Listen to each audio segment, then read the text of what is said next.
In collaboration with CRISP, we have used the Encounter Notification System, or ENS, to help us support our mission.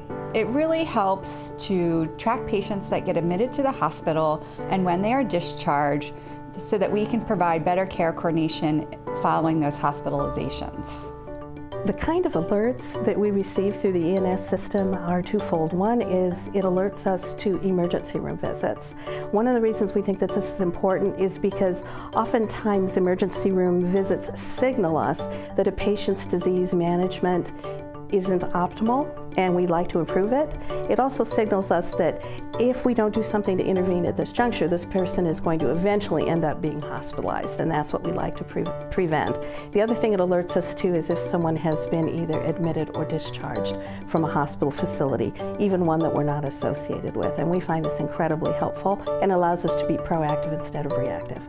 So this sort of data is a wonderful point where our team can come together and understand what our patients do outside the practice in a much more systematic manner. For a long time, primary care has suffered from not knowing what happens outside our doors. We see our patients here and then the patients leave and we don't know where they went.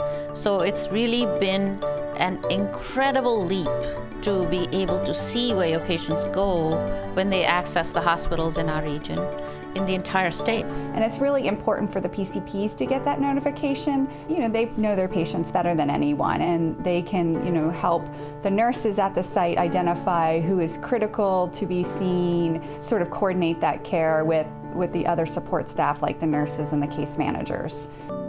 There is a large benefit to getting these notifications real time. We would often find out patients were admitted to the hospital in the past, but it took a while and maybe the patients were calling us. But the advantage of getting the notifications real time is that we can do this timely follow-up and get the patients in as soon as possible. So they're talking to a nurse, right away. They're seeing their primary care provider within a week.